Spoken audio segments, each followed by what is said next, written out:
Hello and welcome to the alligatorSports podcast. I'm your host Brandon Hernandez, and this week we're talking a little bit about football as well as men's basketball as the season does approach us later on November. But in Gators football specifically, it was not the best day for the Florida Gators, who ended up getting defeated on the road. Billy Napier only has one win on the road so far in his second tenure with the football program. So we're going to dive into it real quick. But before then, let's go introduce our cast. We have Jackson Reyes, sports editor, as well as Luke Adragna, the football beat writer. Guys, thank you for joining in. Thanks for having us. Thank you for having me. Now, the football game itself, Kentucky beat out Florida 33-14. And this was a game where the Gators, coming as the number one SEC defense, and probably you can argue a top 10 defense in the nation, got shut out via the run game. When you look at overall rushing yards for the University of Kentucky themselves, we're talking about, actually before we even go into the rushing yards, 11 first downs on the rushing, right? Total net, 329. Now, a Florida team going into this game that didn't allow more than 300 yards rushing allowed that alone by one single player. But Jackson, let's go to you. What do you think specifically was the issue for the Florida defense against the run game of Kentucky? Yeah, I think it just comes down to physicality. That was something Napier touched on post-game, and it was touched on by a lot of people after the fact is, they just got out-muscled. There were so many plays where Ray Davis, a couple other running backs also got some touches for Kentucky. They were just running through Florida defenders. It would take multiple guys, 2, 3, 4 guys to bring down Ray Davis before, he'd finally get, he'd get 15, 20 yards a carry. He'd force some missed tackles, and by the time they finally got to him. And so I'd say that was the biggest issue all game long is that, Ray Davis and that running back room just punched Florida in the mouth. And, I think Ray Davis is a very talented player, credits where it's due. And, he had a great game against Florida last year when he was at Vanderbilt, had over 100 rushing yards. But, Florida's run defense, we haven't seen them got, destroyed like that before, frankly, just putting it that way because, gave up 280 yards just from him alone, 329 total rushing yards. They just got out physical, simply put. So I think that was just sums up how they handled the run game Saturday. Yeah, again, Davis, a Vanderbilt transfer, who has wins against Florida, especially from that of last year. And funny enough, the Gators do go against Vanderbilt, which we'll talk a little bit about. But for Luke, from yourself, it wasn't just the Gators defense, but also the offense. Barely was able to put anything on the board just to open off. 23 unanswered points the defense allows. However, about Graham Mertz and his struggles. He started the game. He was not efficient to start the game at all. I believe he was 2 for 6 to start the game. They couldn't really get the ball running at all. They just couldn't move the ball downfield at all. And then the times that they should have gotten the ball, we'll touch on this more when we talk about special teams. But when they had Kentucky pinned back all the way, that was a momentum shift right there. I forget who it was, but the leaping penalty, that cost them a lot. It was just, it wasn't just the offense that struggled itself, but the defense sort of carried over. Its struggles carried over offensively, and I think it was totally a momentum and a mindset thing. And them going down quick, clearly, I think they've proven that overcoming large leads that their opponents have seems like that might be a difficulty for this team. I don't know if they're capable, especially with how young the defense is too. That's a challenge itself. So. No, absolutely. And as you mentioned before about Graham Mertz, just really having a struggle to begin the day. 2 touchdowns. He threw an interception early off in the first half. 244 yards overall passing for Graham Mertz, the transfer from Wisconsin for the Florida Gators starting quarterback. And then also just the run game for Florida, though. Montrell Johnson didn't have a lot of room to go. He was, from at least what I saw, more in the passing game was really all the success he was really finding. From an average overall of carries and total yards, less than 5 of an average for that of Trevor Etienne as well as Johnson. I'm just curious, after the game, right? What was the message that Billy Napier had, in execution-wise or just in general, about this game? Yeah, he was talking about it, and something he's mentioned is just, having to take that look in the mirror of, we got outperformed, that's what he was saying, and just taking a good look in the mirror because Kentucky is obviously a talented team. They're a very well-coached team, and they've been like that for a couple seasons now, but that kind of performance is just kind of unacceptable for the standard that is set at a program like Florida. You look at from an offensive standpoint where, Graham Mertz, 25 of 30, extremely efficient, 244 yards. He's doing all he can to try and dig this team out of a hole. He had that interception, but even then I didn't think the pick was really so much on him. He throws the ball to Arliss Boardingham. Boardingham tries to catch it and kind of just knocks into the air, which is just unfortunate. But I think a lot of it just comes down to execution, and that's what they talked about after the Utah loss was, plain and simple, you have to execute. That's the bottom line, and they came out, they didn't do that. They, as Luke mentioned, just silly penalties on a punt, leaping over the guy. You're about to get the ball back, you're only down. I think it was 3-0 at that point, or Kentucky already scored a touchdown. I think it was 10-0. Yeah, 10-0. I think they scored twice. So. And then immediately you give up that 75-yard touchdown on the next play. It's just things like that where it's unacceptable. Yeah. And so, obviously not all of it is the coaching, but I think a lot of it does come down to, the decision making and the execution from the coaching staff. Yeah, and I would like to touch on too, I did mention that he was inefficient to start the game, but he finished 25 for 30. So statistically, it doesn't look bad on paper at all. But the struggle was staying protected as well because the offensive line just did not perform at all that game. The Kentucky defensive line, it's reflected obviously with, like you said, Etienne was not efficient running the ball. They averaged less than 5 yards a carry. And Graham, he's shown the ability to make something out of nothing a couple times this season. With Arliss, he had the interception. I don't want to say it's a catchable ball. There's 3 defenders around. He could have caught it. And then, of course, there was that one miraculous play where he was inches off the ground, gave it to Etienne, just barely, and then turned that into a first down. By that point in the game, it was basically over. But, he has shown an ability to adjust to, what's served to him. So he has that talent. Yeah. And for the Gators themselves, after this defeat, they dropped out of the top 25. They're recently, funny enough, kind of replacing with Kentucky. Kentucky now number 20 in the nation, Florida out of the equation. But I'm curious in the sense of, where does this put down on their schedule? Is this probably the worst loss they had so far this season? Because we're looking at the Gators in the Utah game, which was their only other loss. That was, you can talk about inefficient, not being able to execute, too young a roster, whatnot. And then they end up kind of, dispelling all of that throughout 3 games, and you come over here and you think you're at square one. For the Gators, and again, they're going to be coming up against Vanderbilt next week, and that'll be their homecoming game. Is that going to be something that you think will probably lay on them later on, or do you think that with the Vanderbilt game, there'll be kind of a restart? I think it's a little bit of a restart. I look at this Kentucky game, and not only do I think it's their worst loss of the season, I think it's one of their worst losses in a while. Mm-hmm. Obviously, that loss last year to Vanderbilt was pretty tough to take for them, but I think you look at the outside circumstances by that point, they were 6-4 going into the season, so, their ceiling was only so high from there. They were suffering a lot of injuries on both sides of the ball going into that game, and those are not excuses for that loss, but I think it is one of their worst, not just conference losses, but just losses in general in a while. Like I said, just got absolutely punched in the mouth. Did not look like there was a lot of fight in them, especially down the stretch. It was 30-14 after that Graham Mertz touchdown to Ricky Pearsall, and you look at it, and it's obviously there's not a lot of time left in that game, and digging out of a hole like that is pretty hard, but it's definitely doable, especially in a sport like college football where we see these crazy comebacks all the time. Shout out to Topher, and looking at that UCF game yesterday, they literally held a 35-7 lead over Baylor in the second half. Baylor comes back and wins that game solely out of a second half comeback, and so obviously it's an SEC defense with Kentucky, very talented team, so I'm not saying a comeback is automatic, but there just didn't seem to be a lot of sense of urgency with this team, trying to dig themselves out of a multi-score hole. So I think they're going to come into this Vanderbilt game trying to just reset things and get going again. Yeah, and I also agree with you on the fact that was easily their worst loss of the season. You go into Utah, it's the very first game of the season.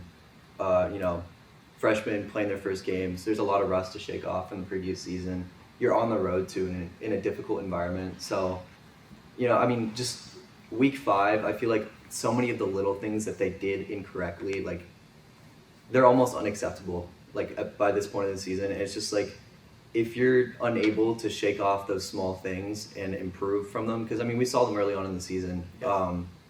I don't know if there's much hope for that much improvement when it comes to some of the smaller fundamental things. And like with the run defense too, I mean, you know, they were averaging 320, or they had given up 328 yards total going into that game, and then they gave up 329 in one game. And then also Kentucky had 5 rushes of 20 plus yards, and the whole entire season they'd only given up 4 rushes of 20 plus. So like, it was just a chunk plays that got them too. So. No, absolutely. And when I really think about, and at least of what like Coach Stoops for Kentucky and what they're doing for their program, I mean, they're totally in a different area than what Florida is right now. Florida, of course, trying to get, you know, as they would probably say, buy your groceries from that recruiting and transfer portal and to build something off of it. But the way I say, to just open up this discussion, like, maybe this isn't the win that does dismantle the season, right? However, there is moments, and especially you can see in multiple programs around the nation, where there are defeats that you can say was the turning point. But this is definitely something that Florida will have to address when they go against Vanderbilt next week, which will be, I believe, a 4 p.m. kickoff. Yes. A little weird timing. I got to say, the weird timing around the SEC games, like what was it, LSU playing against Ole Miss at 6 or 5? It was 6:30 kickoff. 6:30 kickoff, which is, again, maybe Central Time, maybe that Pacific Time stuff. I don't know. College football has been everywhere. But speaking of which, we've been doing throughout the entire past 2 weeks our own picks of college football games throughout, the SEC, big-time games. I'm not really doing very well. I think last week I was 3-3, and this week I did not really had a lot of good predictions. I thought Ole Miss would come away, I believe, was one of the predictions I had. My apologies. I thought LSU was going to win. Then Ole Miss ended up, defeating LSU. But I was curious where you guys are at right now with that. I think we're both 8-4, Luke and I. So are we tied for first? No, Topher, our sports editor, he is currently in the league with 10-2 record. So yeah. So I went 5-1 week 1. I messed up on the Notre Dame pick, which should have been 6-0, but whatever.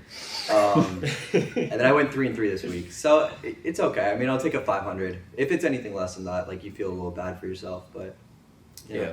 Because I was just kind of curious from your guys' take. What was the biggest game, if not the most surprising matchup you saw this week in college football? I think it's got to be that LSU Ole Miss game.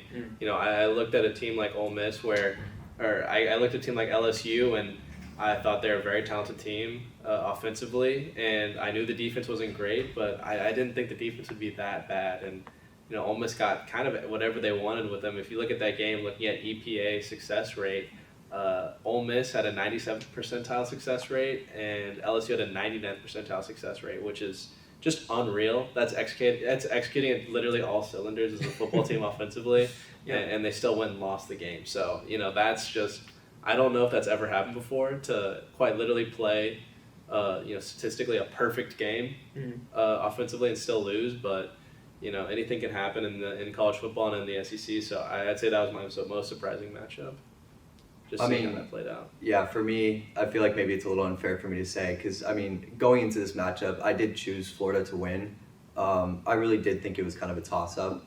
But, I think it was just, like, the way that the game unfolded with just you did not expect that Florida's run defense was going to be that lackluster the whole entire time. And, it showed, and then all the small, silly mistakes. I didn't expect that, so... Oh, yeah. I think Florida is definitely up there. But what I would say, Colorado against Southern Cal. Now, that game, I don't know what it was. Again, it looked like, not saying it was close at the end, but they're right there. 48-41 for Colorado, losing that one, second one of the season. I know that's a big story around college football. But for at least in our, area, basically here in Gainesville, we'll keep up with coverage of the Florida Gators football program. The Gators losing against Kentucky from Saturday, 33-14 on their next matchup. Now will be against Vanderbilt at home for homecoming. And of course, if you're looking for more information or just more about the game, definitely check out Topher Adams' article, which will be on print later on Monday, which of course we are recording the Sunday prior to that Monday when they do go on print, and as well on alligator.org. Welcome back. And this time, instead of football, we're now switching to men's basketball for the Florida Gators. And, the 2023-2024 season officially started last week. They had their first ever official practice of the season on Monday as well as Tuesday.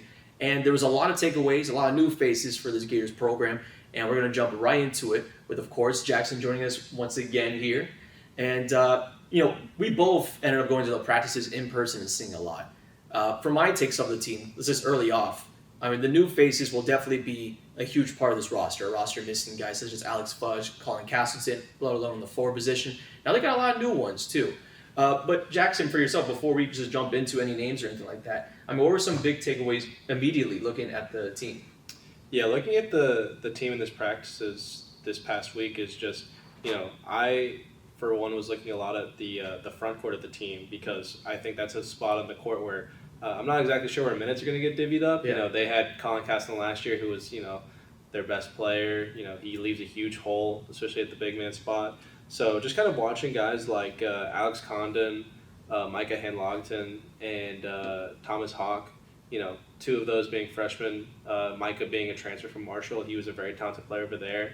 And just kind of seeing their play, they were all kind of showing off. They were all trying to, show that physicality, especially later on, when the practice got a little bit more fast-paced and a little bit more team-based. So just watching them and seeing exactly, how it's going to play off, because obviously a guy like Alex Shimchek was, maybe expected to take a bigger role in the team, but now, with that broken foot, he's out 10 to 12 weeks. He'll be back for a majority of the season, but he's still going to miss some significant time in this offseason and, leading up to the season. So it'll be interesting to see who fills that role. And, other guys who I failed to mention, Tyree Samuel, who, he looked, he didn't look great, but it was just first couple practices, so I'm giving him a bit of the doubt. I think he'll be a pretty solid player at Florida. And then E.J. Jarvis, who's been away from the team for personal reasons. I'll be intrigued to see how he looks once he gets into the centerfold. And Shimchek, who does have that broken foot, is still present at practice, not of course taking any team activities, but is still working with strength and conditioning coordinator Victor Lopez on the side. And as you mentioned before, Jarvis not being a part of the team due to personal reasons, it's to be dated from what Talgona has told us. But overall, I just think let alone from when we watch the drills, and again, only the first 2 days, there's only so much you can really take away from them. And we don't really know what the roster is going to shape out to be later on going into November. And I do know they also do, and they're planning to have a couple of preseason matchups in the sense of scrimmages. I know one of them they usually do have is in Miami against the Hurricanes. But Condon, I'm really excited about this kid. For those who have been able to follow our coverage throughout X, aka Twitter, on our social media, alligatorSports, definitely a lot of people have looked at what I was able to tweet about Condon being working with Clayton, Micah Hanlogton, who was a Marshall kid that what was it, like freshman of the year in that conference he got. So he's been able to run with the ones, and again, hypothetically the ones. We don't really know what's going to shape out for the roster, but overall, the kid from the NBA Academy of Australia has shown out a lot. Perimeter game has been phenomenal. He's been working really well, and for international players, you don't really see them react well, and especially in SEC practices, let alone Division I, making that type of jump for the freshmen. And also, because I know you talk about Tyree Samuel, and Coach Golden talked a lot about, he's a good veteran. The guy's from Canada, so he's a little bit, outside in the United States, let alone changing conferences. He said that the speed of the SEC in conditioning, it's a little bit more different, something he's still trying to get used to, which we did see a lot in practice. But away from the front court, the back court this year, very deep. I know Golden did tell me when we were able to have the opportunity to talk to him that he was open to the idea between that of the 1 through the 4 position to play somewhat positionless basketball. So the guard position is very deep. But I was just curious, one of them, before we go into any further, Zion Pullen, a transfer. I mean, something came up about his start to this season. What can you tell us about that, Jackson? Yeah, so I believe it was first reported by John Rothstein, who's a national college basketball reporter, that Zion Pullen be suspended the first 3 games of the season due to his participation. I believe it was called the Augustine Invitational, or Portsmouth Invitational, sorry. Mm-hmm. And basically what that was is it was a little tournament-type invitational thing just to showcase your talent to NBA and G League scouts. And so that was invites were sent out to certain seniors just to give them that opportunity. So Zion Pullen was one of those members. He participated in that this past offseason, and due to his participation, he was suspended 3 games by the NCAA. And so, one of those games is going to be against Virginia and Charlotte, neutral site game, and so that could be a really important loss of a guy in your rotation to not have him for a matchup like that. So. Pretty unfortunate start just with that news coming out, but as you mentioned, they still have a pretty deep backcourt, and so they should have guys who are able to step up in his absence for those first 3 games of the season. No, absolutely. And speaking of stepping up, I think one of the biggest things that we were able to see throughout practice was that of the transfers into this backcourt. I mean, we're talking about Walter Clayton Jr. Transferred, came from Iona. Ripatino. He had the opportunity to go over there to join him at St. John's, and he ends up going back to his home state of Florida. Now he's it was kind of weird. Bartow High, but he didn't really live in Bartow or grew up in Bartow at the time, but still kind of grew up watching the Gators, right? I was able to talk to him a lot one-on-one about kind of, what does it mean to be a part of this program and what does the coaching staff works with them. From what Clayton told me, it means, basically the world to be, part of this program that he's grown up watching win championships in the 2000s. And then now working with Coach Green about his three-point shooting, and that's something that the Gators are trying to make an emphasis about. They didn't have the best three-point shooting performance last season, one of the worst percentages at least, below 40%, and not well against SEC competition. And so that's been at least what we've been able to take away from that. Coaches speak, players speak, that they're really trying to put an emphasis on perimeter shooting. Now I'm also kind of curious about the other players in this one, mainly the returners. Will Richard coming back after knee injury issues last season. Now he says that he's in a more natural, comfortable position playing as a guard. And from what I was able to see, his bag is deep. His handles are getting more comfortable. And then also Riley Kugel, who had the opportunity to go to the NBA, was on a lot of draft stock. Comes back to Florida, this time repping number 2 instead of number 24 that he had last season. But there was one player I thought we should talk a little bit about. Someone that's not really looked at. Denzel Aberdeen. A lot of players have been talking about him. A lot of people are saying that he's taken a lot of growth. What do you think about Denzel going to year 2 for him? And also maybe after that, just the other guys, the returners.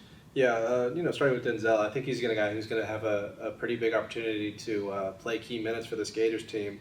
Something I've noticed about this team, just looking at the roster, is they have 4 walk-ons. Yeah. And so they're a team where it's not saying where not necessarily that these walk-ons can't get minutes if they show the heart, the effort, and they're actually playing well. But 11 scholarship players is probably going to translate to a smaller rotation if I had to guess, because even some of those guys who are on scholarship didn't necessarily play a lot last season, and maybe incoming players who might not get the most minutes. So a guy like Denzel, where he didn't get the most playing time last season, but he showed a little bit in flashes, and now he's kind of taking that next step and is going into his sophomore year. I think he could be a really key guy on the bench coming off, for Florida, being that boost offensively. And then looking at the rest of those guys is, Florida, it's a pretty new roster, but they do have some key returning guys. As you mentioned, Will Richard, I think he's going to be a very key player for Florida. Just playing more natural as a guard, I think he's a grade 3-and-D player. He didn't shoot the ball as much as I would have liked him to last season. Still shot a decent clip, but in those shots he was taking, he was extremely efficient. He was a great shooter. And maybe that goes down a little bit if he has a higher volume, but I think he's the kind of guy who, if you increase that volume, you're either going to see equal efficiency or maybe only go down just a little bit where it's not really you notice that kind of decline. Then obviously, you mentioned the big guy, Riley Kugel. Yeah. I thought he was going to come back, but I wouldn't have been surprised if he had left to try and test the waters in the NBA. He's a really talented really talented guard who, is going to get a lot of NBA buzz this season. Yep. Just as the season goes on, grade 3 level scorer. I think he's really talented off the ball as well, and I think he's going to be a guy who if he's able to take that leap from where he was at already to end last season, this Florida team is going to be able to make some noise. No, absolutely. And as you mentioned before, I mean, I don't blame you for saying, because I'm thinking myself over NBA for a few of these guys. Of course, Zion Pullen was trying to see where he was in the sense of NBA charts last year. Now coming to Florida on the transfer, and then Riley Kugel coming back to the program for UF. This is going to be interesting. They have a lot of people have him as a top 10 breakout player in his sophomore year. So again, from this season itself, I'm expecting a lot from Riley Kugel. They talk a lot about, Riley Kugel being now a leader as a sophomore, and you don't really see that a lot in the sense of, young guys, and really a roster that's full of graduate seniors. I mean, it's going to be very interesting exactly what he does on ball, which is kind of one of the biggest things we kind of saw from last year Florida in the second half of that season. So definitely do look out for more coverage between me and Jackson as we go back and forth as practices keep on going underway before the opener in November. And for anything else, and as well, we do have an article already out for basketball about Walter Clayton, which actually I wrote myself, which is available on alligator.org. But anything basketball-wise, football-wise, we got you here on Alligator Sports.